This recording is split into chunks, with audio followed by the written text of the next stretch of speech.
As lutas dos hebreus no tempo da conquista. Texto do dia. Pois não conquistaram a terra pela sua espada, nem seu braço os salvou, e sim a tua destra e o teu braço, e a luz da tua face, porquanto te agradaste deles. Salmos 44, verso 3. Glória a Deus. Síntese. É Deus quem nos concede a vitória. É Ele quem nos livra das mãos dos nossos inimigos. Louvado seja Deus para sempre. Temos aqui 3 objetivos. Explicar como foi a conquista dos reinos do sul de Canaã e quais os milagres contemplados. Expor como foi a conquista dos reinos do norte de Canaã e quais as circunstâncias dessa longa guerra. E conscientizar de que a conquista da terra prometida foi um milagre de Deus. Temos esses 3 objetivos para nós discorrermos hoje nessa lição. O texto bíblico vai estar em Josué, no capítulo 10, verso 6 ao 8, depois verso 12 ao 14. Gil, meu amigo, seja bem-vindo, meu querido. Vamos aprender mais um pouco da palavra de Deus.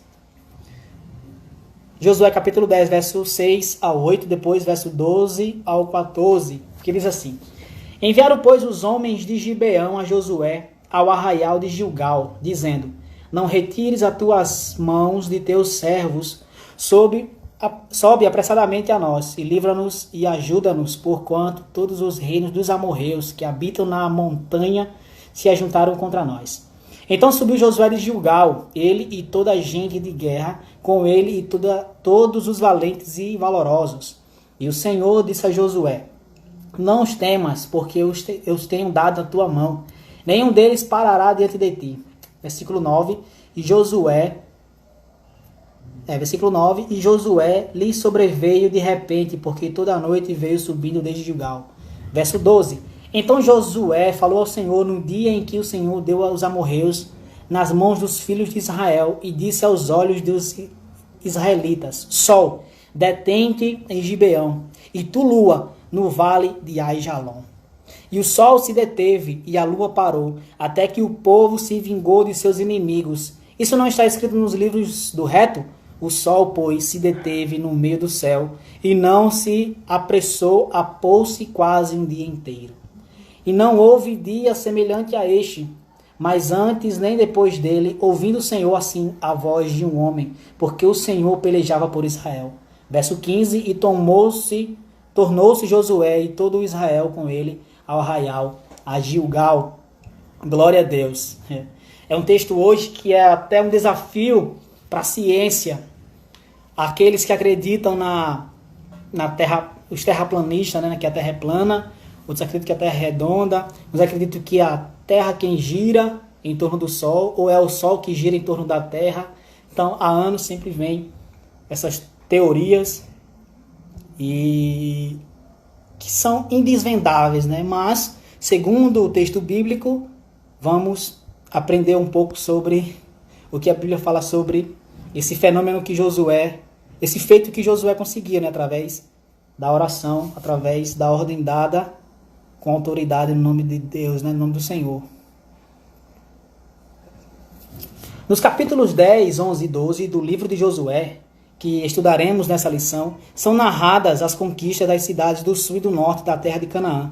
No capítulo 12 é feito um sumário das terras que Moisés deu às duas e meias tribos e os sucessos bélicos de Israel ao leste do Jordão, a Transjordânia, sob o comando de Moisés, bem como as vitórias ao oeste do Jordão, sob a liderança de Josué. Ao analisar as guerras enfrentadas pelos hebreus em favor da conquista de Canaã, veremos as muitas intervenções miraculosas do Senhor, como as narradas no Salmo 44. Ó Deus, nós ouvimos com os nossos ouvidos e nossos pais nos têm contado os feitos que realizaste em seus dias nos tempos da antiguidade. Como expeliste as nações com a tua mão e aos nossos pais plantaste, como afligiste os povos e os nossos pais alargaste, pois não conquistaram a terra pela sua espada. Nem o seu braço os salvou, e sim a tua destra. o teu braço e a luz da tua face, porquanto te agradaste deles. Salmos 44, verso do 1 ao 3. Meu Deus, que lição maravilhosa é essa de hoje. Então, para adentrarmos já no primeiro tópico, fazer a oração, agradecendo ao Senhor, apresentando a Ele essa aula no nome de Jesus. Senhor, Tu és poderoso nos céus e na terra. Muito obrigado, Jesus, por mais uma oportunidade que o Senhor nos concede de estar em Tua presença, meu Senhor, em espírito, juntos, unidos e reunidos, para aprendermos mais um pouco da Tua palavra. Abre nossas mentes, expande elas, Senhor, para que venhamos entender os Teus mistérios, colocá-la em prática no nome de Jesus. Muito obrigado, Senhor. Fica conosco, seja conosco para sempre. Amém e amém. Primeiro tópico, os reinos do sul. Em Josué 10. Primeiro subtópico, os inimigos do sul. Vamos lá. As notícias sobre as vitórias de Israel, bem como em face da aliança firmada com os heveus, Josué 9, ao invés de provocarem uma onda de arrependimento nos demais habitantes do sul, fez seus reis empreenderem um ataque à cidade dos gibeonitas, como os israelitas e gibeonitas. Agora eram perante o Senhor povos amigos. Josué partiu imediatamente em socorro dos seus aliados. Passou a noite marchando e pela manhã, de surpresa, atacou os exércitos inimigos, derrotando-os. Josué 10, verso 9. Israel não tomou inicialmente nenhuma medida contra os reis sulistas de Jerusalém, Hebron, Jamute, Laques e Eglon. Houve apenas uma reação a uma agressão injusta, o que faz toda a diferença no campo da diplomacia. Então, a princípio, deixa eu continuar aqui, da diplomacia. A justiça de Deus estava trazendo a recompensa devida aos históricos atos e de impiedade daqueles povos. Então, a princípio, vamos diferenciar entre o sul e o norte. A diferença aqui entre os povos do sul e do norte, os quais foram saindo a peleja para guerrear. Segundo o subtópico, Deus luta por Israel. A guerra em defesa dos gibeonitas foi algo marcante, pois todas as gerações, no primeiro instante, Deus animou a Josué, Josué 10, versículo 8, que cheio de fé, viu Deus agir de maneira extraordinária, conturbando os inimigos, Josué 10, 10, após enviando uma tormentosa chuva de granizo sobre os que fugiam, matando milhares, Josué 10, 11. Por fim, o Altíssimo fez os movimentos do sistema solar entrarem em pane, e o sol brilhou mais quase um dia inteiro sobre o campo de batalha, ouvindo o Senhor assim a voz de um homem. Josué 10, verso 14. Essa é a sorte para quem é fiel.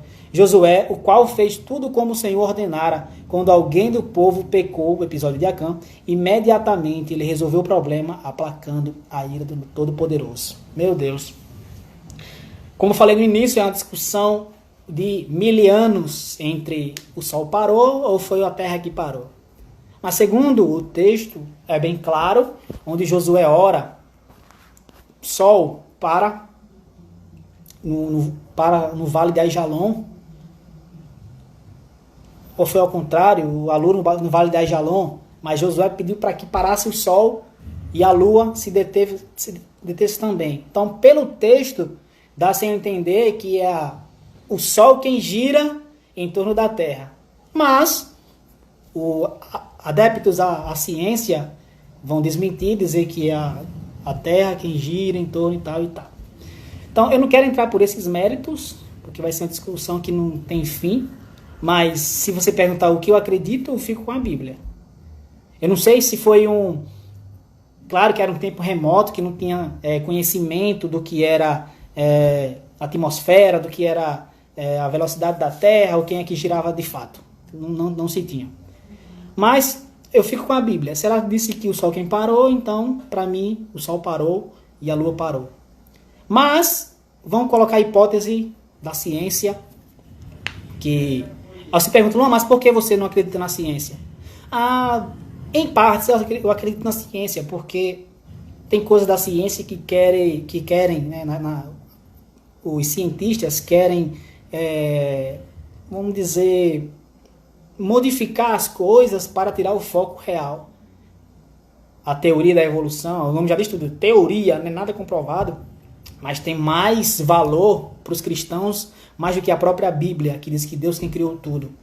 Então a ciência ela vai querer apagar o que a Bíblia diz. Então eu prefiro ficar com a Bíblia do que com a ciência. Mas segundo a ciência, se você é adepto à ciência, já que é a Terra quem gira em torno do Sol, o milagre ainda foi maior, porque Deus teve que parar o universo inteiro para ouvir a oração do seu servo. Oh, glória! Então a ciência quer sempre trazer uma desculpa para os milagres, mas findo até aumentando, né, o milagre. O outro exemplo é o milagre da travessia do Mar Vermelho. Tem uma época do ano que o mar fica muito baixo, né, dá para atravessar, dá para andar bons quilômetros a pés. Só que a Bíblia diz que eles atravessaram a pés enxuto. Mas, segundo a ciência, comprova que tem uma parte que está muito baixa para atravessar a pé e tal, e blá blá blá. Beleza, você que é adepto à ciência, eu pergunto, já que eles atravessaram a pé, a maré estava baixa, como é que os cavalos e os cavaleiros do Egito morreram afogados, se a água batia no joelho? Então não tem para onde correr. Quando a ciência quer diminuir, ou quer deturpar, ou quer manchar os milagres, finda até aumentando, fica até melhorando os milagres descritos na Bíblia. Então eu prefiro ficar com a Bíblia. Josué orou, o sol parou. Você que é adepto, a terra parou, então o milagre é maior. O universo parou para ouvir a oração do servo dele. Oh, glória! Louvado seja Deus para sempre. A Alice comentou aqui, amei, depois vamos conversar sobre isso. Que top! Eu não vou nem dizer que eu tenho muita coisa para falar, porque eu não sou um expert nesse assunto. Mas eu tenho lá as minhas teorias, eu tenho lá as minhas loucuras, né? Depois a gente conversa. É muito bom falar das coisas da Bíblia, das coisas da palavra do Senhor. Muito bom mesmo. Glória, glória ao nome de Jesus para sempre. Deixa eu continuar aqui.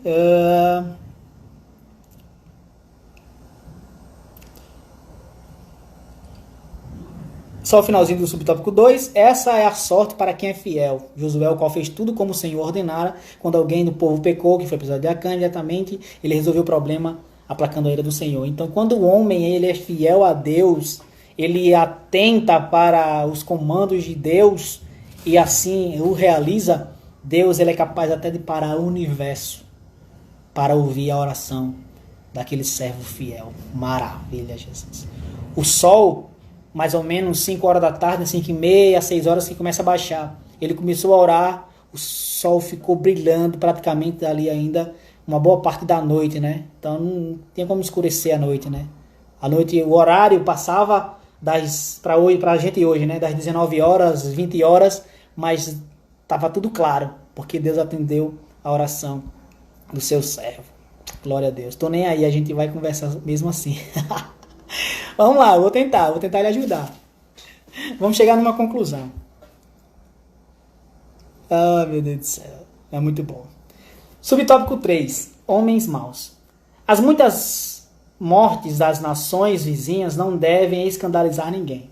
Devemos nos escandalizar com um depravado e pecaminoso modo de vida dos cananeus que por séculos insultaram a santidade de Deus. Isso aqui é muito importante e perigoso ao mesmo tempo, né? Não é que a morte de ninguém não vale nada, claro, óbvio. Não é bom, não é legal ninguém perder a vida, ou existem mortes. Mas não podemos agora colocar essas mortes de pessoas depravadas, pessoas ruins, acima da justiça de Deus. O que tem que levar em questão é que eles foram injustos, eles foram pessoas depravadas, pessoas que não levaram em consideração os ensinos do Senhor, por isso que morreram. Então temos que entender esse princípio. No Apocalipse, antes de Deus antes de Deus desatar os selos, derramar as taças e tocar as trombetas da justiça sobre a terra, João viu o arco celeste ao redor do trono, como um sinal de sua misericórdia.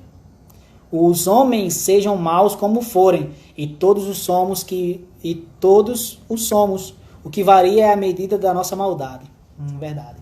Antes de serem objetos da sua santa ira, são agraciados com uma oportunidade de arrependimento. Isso é muito bom, importante. Vou repetir. Antes de serem objetos da sua santa ira, são agraciados com a sua oportunidade de arrependimento. Com os reinos do sul, não foi diferente. Eles souberam dos grandes milagres da travessia do Rio Jordão e da batalha contra Jericó, bem como da conversão dos gibeonitas, mas não retrocederam. Deus estava lhes dando a última oportunidade, mas eles a rejeitaram, por isso lhes sobrevieram a destruição.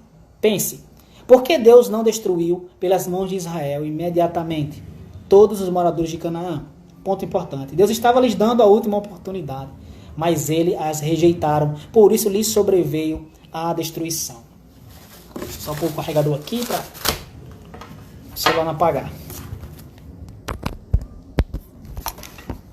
Então, interessante que quando, voltando um pouco na história, para entendermos esse subtópico, quando a terra foi destruída pelo dilúvio, sobrou apenas Noé, os 3 filhos, suas respectivas esposas e a esposa de Noé.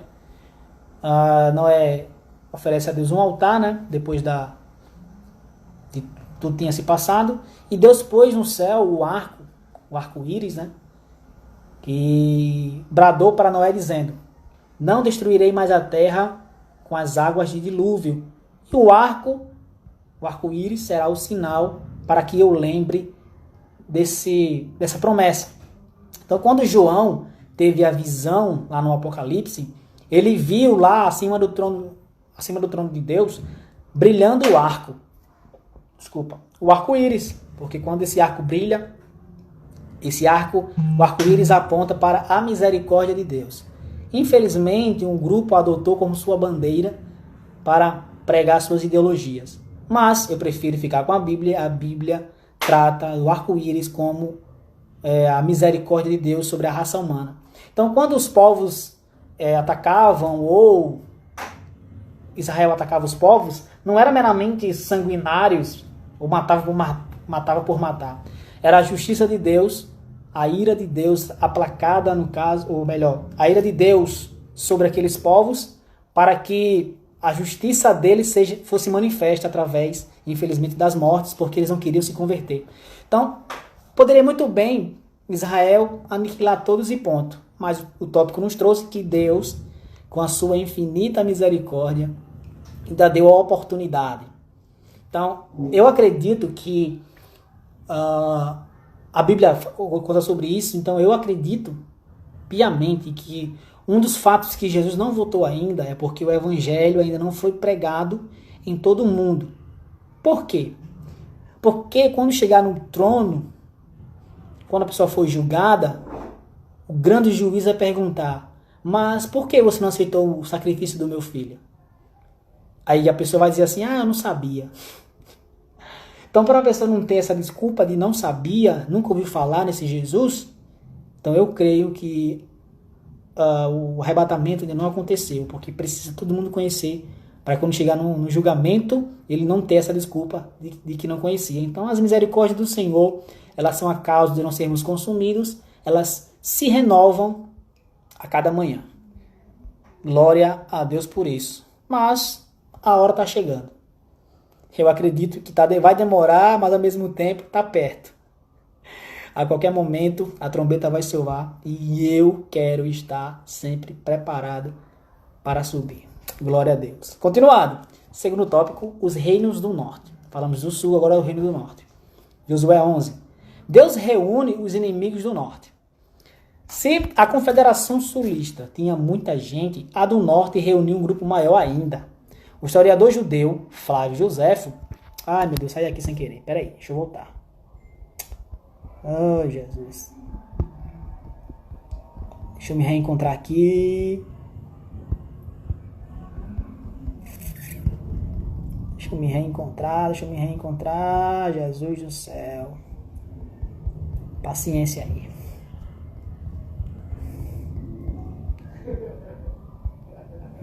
Achei. O historiador judeu Flávio Joséfo alude que eram 300 mil homens na infantaria. 10 mil cavalos e 20 mil carros de guerra.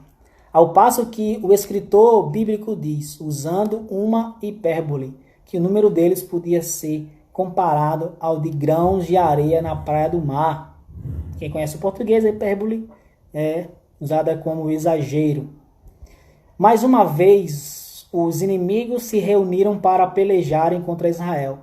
Os israelitas tiveram receio de quem não teria. Ao que o Senhor disse, não temas diante deles. Josué 11:6. Depois de dizer os hebreus que não tiveram medo, Deus marcou a hora da vitória. Amanhã, a esta mesma hora, eu os darei todos feridos diante dos filhos de Israel. Josué 11:6. A cada novo episódio do livro de Josué, podemos ver que o Altíssimo atua de modo diferente, pois na guerra contra Jericó, ele derrubou as muralhas. Na batalha contra os sulistas, mandou chuva de granizo e fez o sol parar. E agora marcou a hora da vitória contra os do norte, sem anunciar, porém, qualquer milagre a cada vitória. Uma nova história e um milagre divino. Meu Deus do céu, essa história é tão antiga, mas tão atual, que acho que foi ontem eu compartilhei no meu Facebook. Os terroristas estavam a ponto de atacarem os cristãos e do nada levantou-se uma tempestade de areia. E os terroristas ouviram a voz de Deus através da tempestade de areia. Meu Deus do céu. Isso é muito, muito, muito lindo, muito forte, porque quando eu era criança, que eu via essas histórias da Bíblia, para mim eram apenas histórias. Tipo, história de Chapeuzinho Vermelho, essas histórias que inventam, né? Mas quando eu fui crescendo e fui ouvindo no jornal as histórias de Israel, que Israel realmente é um lugar que existe de fato, Israel, que lá em Israel tem a história, tem a capital é Jerusalém, na Bíblia fala sobre Jerusalém. Ah, meu Deus do céu. Então, quando criança, eu já acreditava nessas histórias como criança, mas o tempo foi passando como adolescente e como adulto, hoje vejo que as histórias sempre foram reais. Abraão é o pai deles na fé também, é o pai deles também, né? Porque é o patriarca. Moisés, profeta maior deles. Tudo isso é real. Assim como chuva de granizo aconteceu de fato, o sol parou, aconteceu de fato, e a arqueologia é a ciência que se aproxima mais da religião e que comprovam os relatos bíblicos. Comprova o dilúvio, comprova... que mais, meu Deus? Comprova o barco no tempo de Jesus, comprova sinagogas do tempo de Jesus. Então, é impossível não acreditar na Bíblia. Não acreditar que a Bíblia é a palavra de Deus, porque apesar do tempo, ela ainda se torna ainda atual. Meu Deus do céu. Só me lembro das palavras do saudoso evangelista Billy Graham. A Bíblia ela é mais atual do que o Jornal de Amanhã. Ou seja, o Jornal de Amanhã ainda vai publicar uma nota, mas a Bíblia já tem avisado sobre isso 1000 anos atrás. Meu Deus. Louvado seja o nome de Jesus para sempre. Larissa comentou aqui, eu vi, linda história. Meu Jesus querido. É muito, muito lindo. Muito, muito top. Não há quem resista à palavra do Senhor. Também, semana retrasada, se eu não me engano, publiquei que um ateu foi ler a Bíblia para refutar... Não publiquei não, eu só li, eu acho. O ateu foi ler a Bíblia para refutar um cristão, para refutar os cristãos, findou se convertendo. Porque não tem como resistir à palavra do Senhor. Glória ao nome de Jesus. Subtópico 2. As armas da nossa milícia não são carnais. Na conquista da terra de Canaã é comum a expressão feriram ao fio da espada. Josué capítulo 6, verso 21, capítulo 8, verso 24 e capítulo 10, verso 11. Ou seja, Os homens tiveram que ser fortes e corajosos para batalharem contra os inimigos, tendo como principal instrumento de ataque uma espada forjada em bronze, a qual medida entre 25 centímetros e 30 centímetros. O segredo da vitória deles era o Senhor, e as nações sabiam disso. Josué capítulo 9, versos 9 e 10. É bom lembrar que Israel usava lanças, Josué 8, 18, arcos, Josué 24, 12, possivelmente fundas, Juízes 20, verso 16, e dardos, 1 Samuel, capítulo 18, verso 10 e 11. Mas nada disso, poderia ser comparado ao arsenal bélico dos cananeus. Os espias enviados por Moisés, décadas antes, observaram esses detalhes, além da estatura dos inimigos e suas cidades fortificadas, e por isso retroagiram. O Senhor determinou que os hebreus alejassem os cavalos de guerra e queimassem os carros, Josué 11, versos 6 ao 9, porque Deus não mandou que Josué os reutilizasse para as guerras que posteriormente aconteceriam. Talvez a resposta esteja no Salmo 20, verso 7. Uns confiam em carros e outros em cavalos. Aleluia. Mas nós faremos menção no nome do Senhor. Nome do Senhor, nosso Deus. Tudo indica que Deus queria que os hebreus fossem poderosos na guerra com base na fé e não nas armas de combate. Meu Deus do céu. Você percebe, começa a entender o porquê que Deus não deixa nós usarmos, vamos dizer assim, utilidades humanas, materiais humanos, coisas da terra, porque Ele quer que nós apenas confiamos nele. Deus quer apenas confiança nele. Oh, meu Deus do céu. Deus não queria que eles dependessem de cavalos, de armas. Como foi lido, eles usavam fundas, ou seja, mesmo que Davi usou, contra Golias, eles usavam armas ultrapassadas, enquanto os cananeus usavam armas do tempo, atualizadas, como flecha, vamos dizer assim, que eram armas mais de longo alcance e tal. Só que Deus não permitia que o seu povo utilizassem disso para que justamente eles não dissessem foi a força do nosso braço ou foi a força das nossas armas, mas que eles declarassem que foi a força do Deus vivo e todo-poderoso. Aleluia, glória a Deus. A Bíblia é perfeita, é muito linda mesmo. É quando você para analisar por que Deus mandou alejar os cavalos, que não tinha nada a ver. É justamente para que os israelitas não usassem agora dessas armas para depois dizer, não, foi os cavalos que nos ajudou, foi as nossas armas. Mas não, foi o Deus Todo-Poderoso. E repetindo o que o salmista falou, uns confiam em carros, Salmos 20, versículo 7. Olha aí, o texto tão conhecido, mas as pessoas nem sabem qual for a intenção do salmista. Uns confiam em carros e outros em cavalos, mas nós faremos menção no nome do Senhor. O episódio também bem claro, bem conhecido, é da travessia do Mar Vermelho que eu citei. Só que dessa feita agora, eles confiaram em Deus que o mar iria se abrir, enquanto o faraó confiava nos carros e cavalos para conseguirem alcançar e matar todos. Então eles confiaram em Deus, Deus mandou fechar o mar, matou todo mundo. Meu Jesus querido, louvado seja o nome de Jesus. Eu adoro adorar esse Deus. Glória a Deus, glória a Deus. Só repetindo o finalzinho aqui para fixar. Tudo indica que Deus queria que os hebreus fossem poderosos na guerra. Detalhe, com base na fé e não nas armas de combate.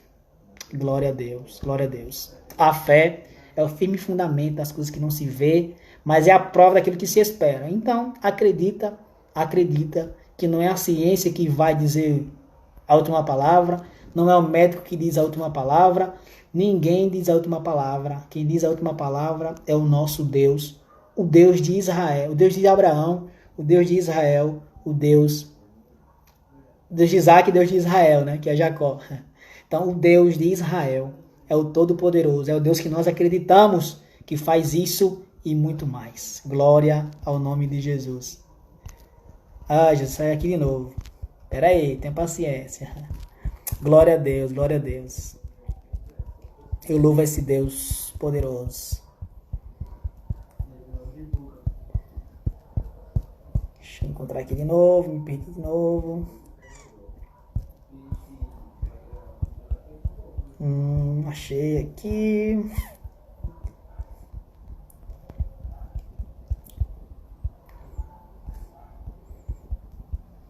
Deixa eu só encontrar onde eu estava aqui.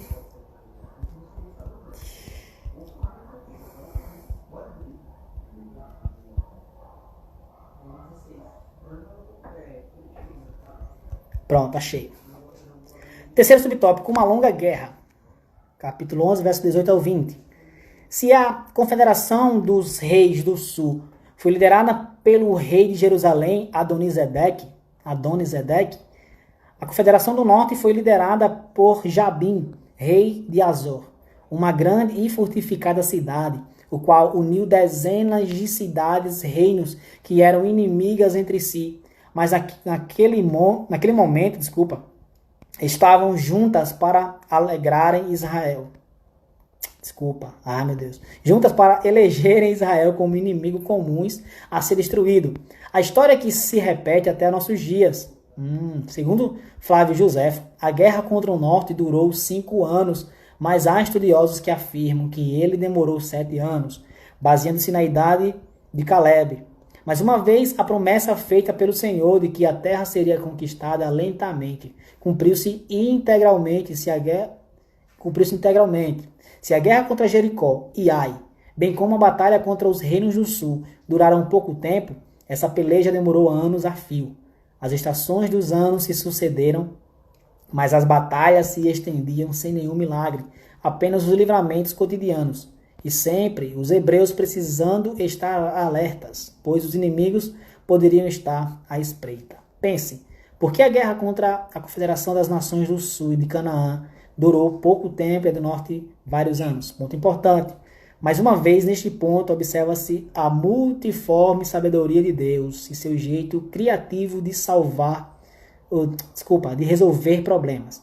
Não é, porventura, assim também nossa jornada? Eita, meu Deus, é muito interessante isso, porque já foram até comentadas em lições passadas que a multiforme sabedoria de Deus, a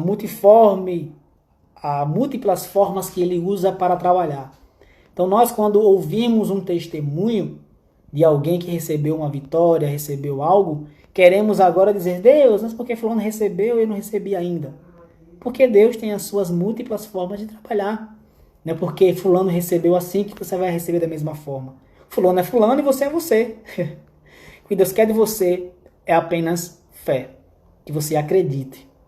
Não é mais cedo ou mais tarde, é na hora certa. Deus não se atrasa e Deus também não se adianta. Ele chega no momento certo, na hora exata, mas precisa você ter fé e acreditar. Sábado eu ministrei a palavra no culto de ceia e falei um pouco sobre isso, né? As pessoas têm a intenção, o desejo de querer conhecer o futuro, mas não esperam esse futuro vindo do Senhor. Recebem uma promessa e já ficam ansiosos, querem saber quando é que vai acontecer. E, infelizmente, é o que aconteceu com Saul, quando foi consultar a feiticeira. E, infelizmente, nos nossos dias, não consultam feiticeira, não consultam tarô, mas muitos cristãos que não lê Bíblia, não gostam de orar, mas sempre consultam profetas. Ligam: ora por mim. Deus falou nada por você não, por mim, você não sonhou comigo, não. Infelizmente, muitos não procuram viver sua vida reta diante de Deus, mas vivem a vida pedindo oração e correndo atrás de profetas. Infelizmente, porque querem conhecer o futuro independente de Deus.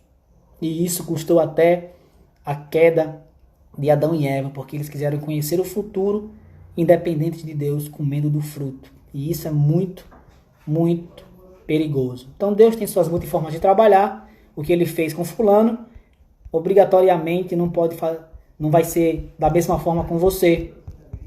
Então ele requer de nós apenas confiança, fé e esperar o tempo certo. Porque, como eu falei Não é mais cedo ou mais tarde, é na hora certa. Ele chegará com a resposta. Então vamos prosseguir aqui na nossa lição. Deixa eu ver aqui os comentários.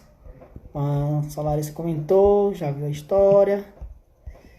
Grato por ter você aqui comigo, Larissa. Você é uma benção. Vamos dar prosseguimento aqui.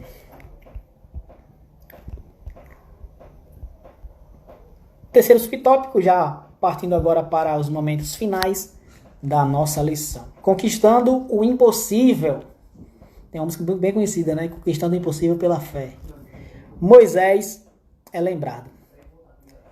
Que é o primeiro subtópico. Os capítulos 10, 11 e 12 de Josué são, sem dúvida, os mais sangrentos de toda a Bíblia, pois são narradas as guerras contra os inimigos do povo de Deus. Os hebreus destruíram várias cidades em obediência ao Senhor. As conquistas de Moisés não foram esquecidas.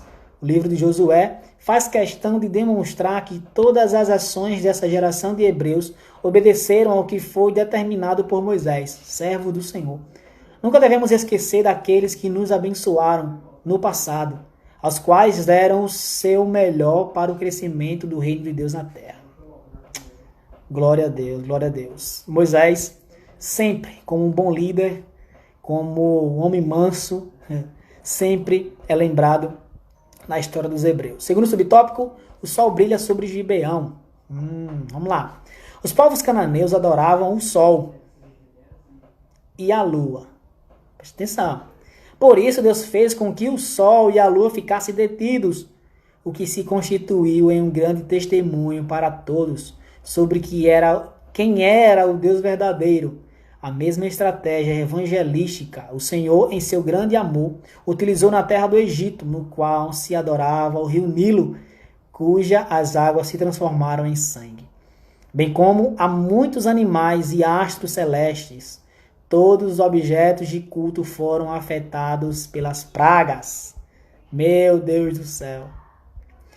Para mostrar que só o Senhor é Deus. Ademais, o local estratégico em que Deus parou o sol era uma forma de chancelar, ou cancelar, eu achei cancelar, a decisão dos gibeonitas de submeterem aos israelitas, ou chancelar mesmo, chancelar a decisão dos gibeonitas de se submeterem, é isso mesmo, aos israelitas, bem como demonstrar a Israel a correção de sua conduta em socorrer um povo amigo, por causa da aliança feita diante de Deus, que estava precisando de ajuda. Meu Deus do céu. Então, resumidamente falando, as pragas, é por isso que Deus endureceu o coração do faraó, porque Deus queria, através das pragas, humilhar cada um dos deuses adorados no Egito. As 10 pragas humilharam e mostraram que Deus é o único Deus verdadeiro. Assim como Deus usou agora o sol e a lua para demonstrar que tem poder sobre todas as coisas. Glória ao nome de Jesus. Para sempre, para sempre. Terceiro subtópico, Josué fere 31 reis. Josué capítulo 12, versos 7 a 24. Os reinos que foram destruídos, conforme Josué 12, integravam 7 nações ou etnias, do Deuteronômio 7:1. Heteus, Gigarzeus, Amorreus, Cananeus, os Ferezeus, Eveus e Jebuseus, e todas foram destruídas. Esses povos eram considerados cananeus, por serem descendentes de Cã, filho de Noé, o filho que foi amaldiçoado pelo pai. E habitaram na terra a oeste do Jordão, Canaã. Somente Deus, em seu grande poder e misericórdia, poderia em tão pouco tempo fazer com que uma nação de ex-escravos conquistasse uma terra excelente, habitada há muitos séculos por povos mais fortes do que eles. Deuteronômio 7:1. Depois vermos todas as lutas enfrentadas pelos hebreus, compreendemos porque Deus tinha dito a Josué que ele deveria ser forte e corajoso. Quando Deus falou isso para Josué, ele já estava preparando ele psicologicamente para ser forte e corajoso, porque nada seria fácil. Pense, por que Deus fez o sol continuar brilhando ininterruptamente por quase 2 dias sobre Gibeão. Ponto importante. Deus parou o sol como forma de chancelar a decisão dos gibeonitas de se submeterem aos israelitas, bem como para demonstrar a Israel a correção de sua conduta em socorrer um povo amigo por causa da aliança feita diante de Deus que estava precisando de ajuda. Glória ao nome de Jesus para sempre. Conclusão, a conquista da terra de Canaã foi um marco indelével, palavras difíceis, né? Da história do povo hebreu. A partir de agora não haveria mais maná caindo matutinamente, né, pela manhã, nem água saindo da rocha, mas o alimento seria conduzido pela terra, e da chuva dos céus beberá as águas, dando a entender que mesmo naquela terra que manava leite e mel, a dependência em Deus ainda seria a única forma de viver bem e feliz. Glória a Jesus para sempre. Então, a partir do momento que eles conseguiram a vitória, conquistaram a terra, a dependência, vamos dizer, de 100% de Deus, né? Que Deus mandava maná e a rocha brotava água, cessou para que agora eles desfrutassem e agora eles tivessem mais trabalho, né? Para cultivar a terra e ter o seu alimento. Então, chegamos a mais uma conclusão de uma lição maravilhosa, onde nos ensinou que devemos sempre confiar em Deus. E o salmista, um salmo muito conhecido e lindo, né? Uns confiam em carros, outros em cavalos, mas nós faremos menção, a nossa menção em Deus, na palavra de Deus. Ou seja, para você conseguir fazer menção, tem que, no mínimo, conhecer a palavra de Deus. Não é ser um doutor na palavra de Deus, claro, né? Não é obrigatoriamente você ser um expert, mas pelo menos ler, meditar e acreditar naquilo que a palavra diz. Consequentemente, você desfrutará das grandes bênçãos do Senhor. Amém? Muito obrigado mais uma vez. Deus te abençoe e até a próxima, se Deus quiser.